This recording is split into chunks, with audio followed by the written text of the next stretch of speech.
go through the Ministry of Information to have their budgets defended. And I have come to Parliament on a number of occasions in my previous guise as Deputy Information Minister to defend their budgets.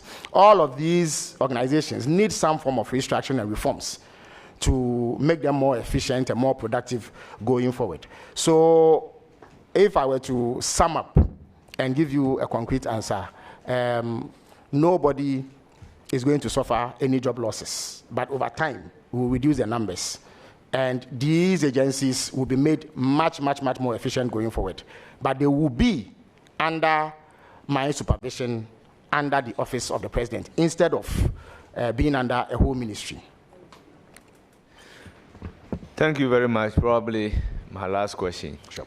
Depending upon the answer, I will see whether I can have a follow-up question for you. All right. The Information Service Department was very instrumental and active in the dissemination of government information. But they have become a pale shadow of themselves. Do you intend to revive it? And how are you going to revive that important agencies? Thank you very much, Mr. Chairman. The ISD, or Information Service Department, is perhaps the most effective instrument at the disposal of government to disseminate its information. Unfortunately, in recent years, they have fallen on hard times. And so a combination of a lack of investment and proper policy making has ensured that their effectiveness has, as it were, reduced substantially. But they serve a very useful purpose. Indeed, when I was Deputy Information Minister, I learned to my pleasant surprise that they are an important feedback mechanism for government. On 2 occasions, based on reports that I received from information officers in some districts, we were able to avert potential bloody clashes in some communities where chieftaincy disputes were raging. I passed this information on to national security and they were able to avert it. And it was because of the way that the information officers had embedded themselves in the community and integrated themselves and built some rapport with the community. So they were able to pick up some of the things that the regular security forces miss in their day-to-day operation. But as I indicated, times have gone past them, and therefore we need to ensure that they modernize. So I am still in discussion with the President. At some point, they will be merged with the Ghana News Agency to form the Government Communication Office. And we believe that with the right kind of investments and the right level of human resource recruitments, we will be able to turn them around into an efficient government information dissemination vehicle. Thank you very much. Once again, congratulations. Thank you. Thank you very much, Mr. Chairman. It will now be the turn of Honorable Mahama. Ayerga. Thank you very much, Felix. Congratulations. Thank you. You've come very far from your days as my deputy at the Ministry of Information. Essentially, you are becoming the Minister of Information. Well done. Thank you. President John Dramani Mahama is setting up government. Do you have a sense of the appointments made so far? Yes, thank you very much. And I must indicate that it was a real pleasure working with you as my boss at the Information Ministry. You gave me opportunities that have led to my growth, and I'm eternally grateful for that. I think that for some reason, a lot has fallen on me to announce most of the president's nominations.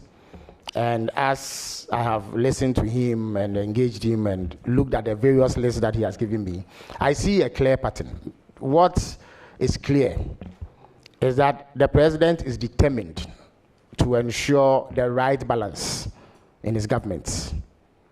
He is determined to ensure that there is a generational mix. So you find that there are very experienced hands that he has appointed. And then there are also young techs who, despite their relative youth, have shown capacity to deliver in their previous fields of endeavor.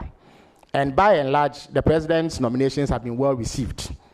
The president has also ensured that the age-old criticism leveled against Ghanaian governments over limited roles for females is addressed. In fact, only yesterday he swore in 14 new ministers, and he indicated in his speech that if you look at the office of the president, so far, apart from the fact that he has made substantial cuts to the numbers there is quite some equitable representation of both genders. He's made 27 appointments to the office of the president as we speak. That is including the office of the vice president. Out of that number, 13 are women. That represents 48%. It is the highest number we've had at the presidency.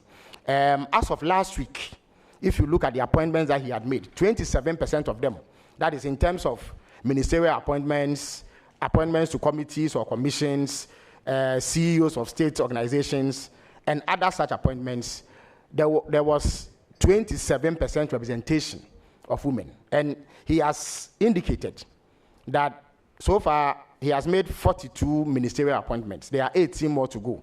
If you look at the specific promise that he made to appoint 60 ministers, and that he will use the opportunity of appointing those 18 to, as it were, tilt the scale in favor of women. And he has made that commitment clear. But this is a man who showed clear intent at the very onset when he nominated a woman to serve as his running mate. And for that reason, Ghana has its first ever female vice president.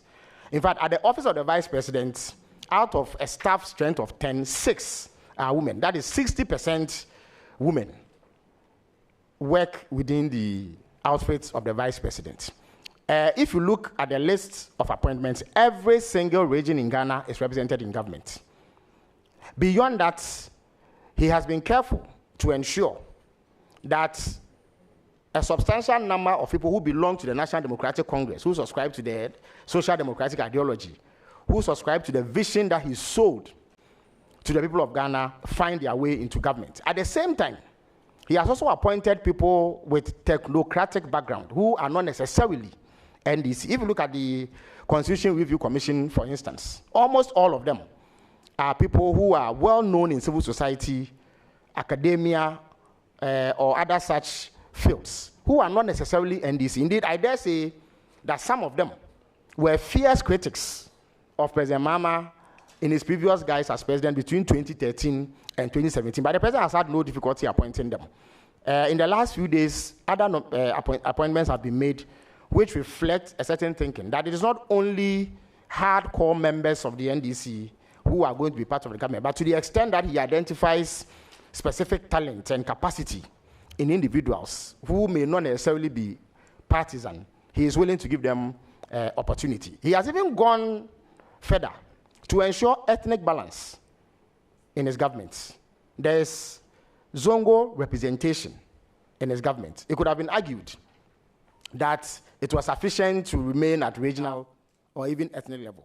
But he has gone down further to appoint people from certain communities in order to indicate that he is one who is willing to work with all. So I would say that so far, the appointments have been impressive.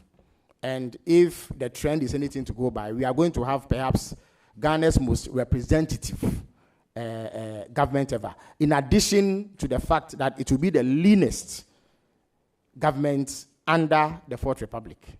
Thank you very much. Do you think that going forward, before he finalizes his appointments, the diaspora of the NDC as a political party will gain some favor? Well, at this stage, I cannot second guess the president. But given what he has shown so far, I will not be surprised that members of the NDC diaspora, or the Ghanaian diaspora for that matter, to the extent that they show capacity and competence, may find some place in his government. I think that he has broken every glass ceiling there is. There's hardly any section of society that has not found representation in his government. So I would not be surprised if it happens, except that I'm unable to state categorically that that will happen. I will leave that to the president. And once he does that, I'm sure I'll have the distinct honor of announcing it to the people of Ghana in my role as his spokesperson. Does he regret promising to appoint only 60 ministers of state? No, he doesn't. President Mahama campaigned strongly on experience. And thus far, he has proven that experience comes. He remains unfazed. He's not ruffled by what he's met. He has remained stoic and has gone about his appointments in a manner that reflects a man who knows what he is about. He meant every word when he promised to have 60 ministers. He didn't say it in jest, or he did not say it to carry favor with the Ghanaian electorate. He meant what he said. In addition to having a lean government, he has also indicated that he is going to enforce discipline and proper conduct. Yesterday, he sent out a strong message that no member of his government will be permitted to engage in any form of small-scale mining. So forget about whether it is illegal or legal. No member of his government is permitted to engage in small-scale mining. He has cautioned us strongly that he will not countenance disrespect and arrogance and misconduct, and that we should always bear in mind that it is the Ghanaian people who employ us. He has indicated that modesty and prudence must be the watchword for every appointee.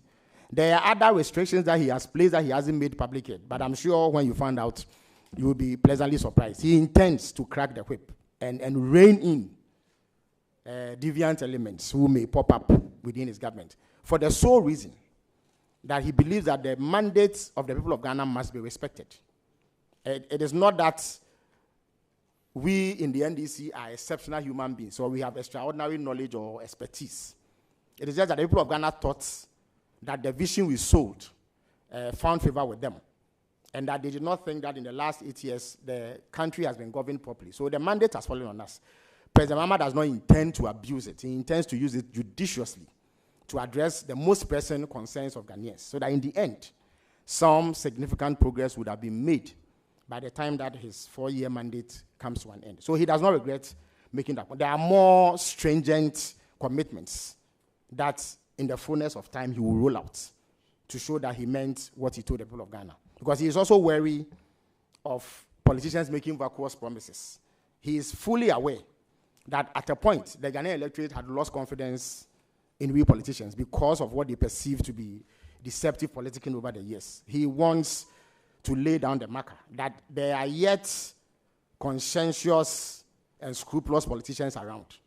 And these are people who will keep their word to every extent possible. Thank you very much. So, in your role, will you have an attitude of defending everything that is NDC and government, or you'll be capable of being independent-minded, fair, and acknowledge mistakes when they occur, whilst you also defend the rightful position of government in certain matters? Thank you very much. Having been my boss in the past at the Information Ministry, I'm sure you are aware of that wall that has so many photographs of past information ministers displayed on it. It is a constant reminder that that position is essentially a revolving door, and that people go in and out of it. One of the reasons for that is that in this position, if you are not careful to conduct yourself in a manner that elicits the belief and confidence of the people, you are unlikely to do your government any good. So it is necessary that in this role, I be as honest and as principled as possible. I have a duty to sell the president's vision, explain the position of government on various matters. One can do that without necessarily being dishonest and untruthful and just towing party lines. Fortunately, I happen to work for a man who has demonstrated through his actions that he is not overtly partisan, despite being a bona fide NDC member and having gone through the mill. He still has the capacity to do what is right. There have been agitations by NDC members, some well-meaning, because they want the government to succeed. They don't want people who they perceive to be suspicious characters to find their way into government. And they have protested. Some have gone a bit overboard. But the president has stood his ground and insisted that in some agencies, some technocratic capacity is needed. He has not flinched, even as he has given opportunity to an overwhelming number of NDC people. He has also been willing to tap people from outside the NDC, but he has not gone back on those actions simply because people within his party have protested. Again, he has a track record of taking punitive action against members of his own government. People you can describe as his close friends. He has taken punitive action against them. So it makes my job a lot easier. I'm not going to have to defend the indefensible because I trust the man I work for to, and indeed if you read his inauguration address, there's a line in there that perhaps we lost sight of, but which is profound. He said that as president, he will exercise sound judgment and make the right calls at the right time. That simply means that he is prepared to do good by the people of Ghana. There's a man who has seen it all.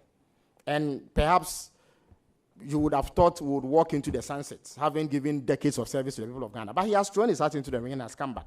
He is on a mission to sanitize governance and ensure that government is run in a way that meets the aspirations of the people. Personally, I'm also a conviction politician.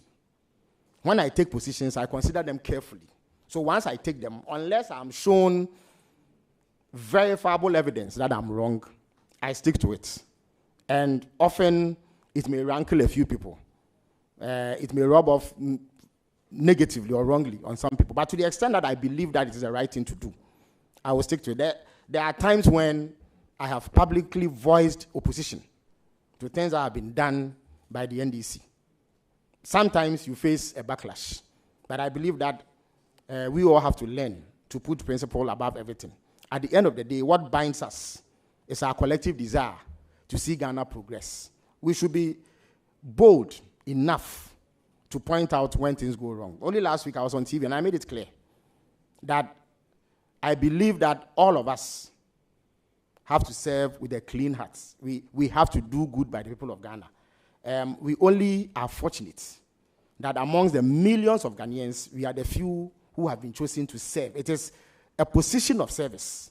It is not one in which we are supposed to lord it over the people and show superiority of intellect or of knowledge of whatever it is that we think we have. But we have to be humble whilst remaining principled. So yes, I'm not going to be an outlet for churning out disinformation or misinformation to deceive the people.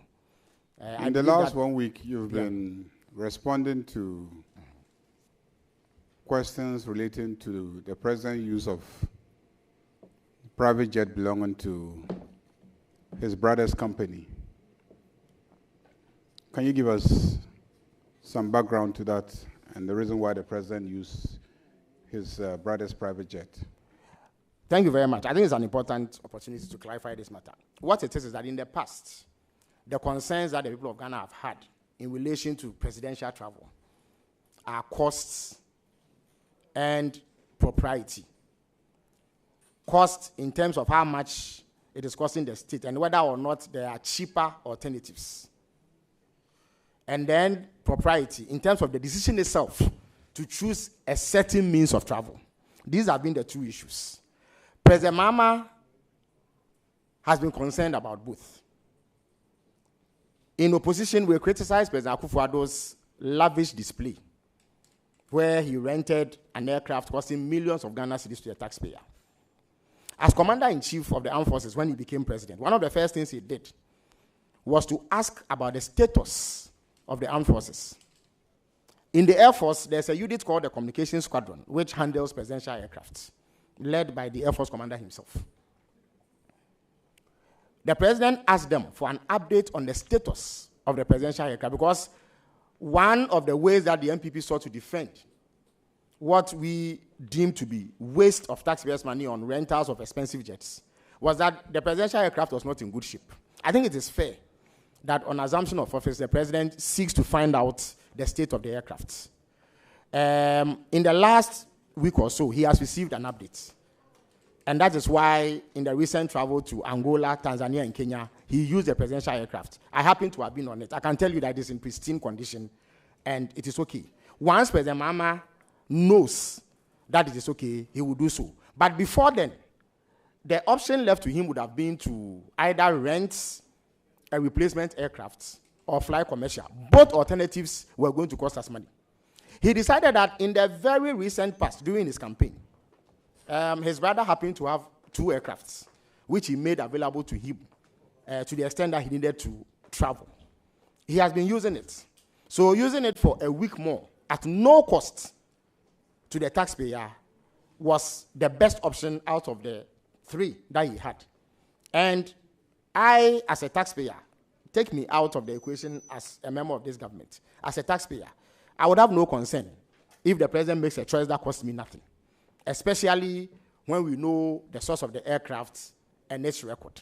Now, let me put it on record that President Mahama is not one who is given to flamboyance and ostentation. I've had the distinct pleasure of traveling with him a couple of times. There was a day that we were supposed to join a commercial aircraft. So can I? If you make me, yes, just 1 minute. He was willing to go onto that aircraft that had only 2 seats left without any of his aides, he and his wife. We had to meet up with him later. Another president would have insisted that because we were not finding space, he would rent an aircraft. I have also been with him in an aircraft that had only economy seats from Frankfurt to Accra. He sat in it as president without complaining. So he is not someone, he could have, as President Akufo-Addo did, rented expensive aircraft to ensure his comfort. But he chose to fly economy.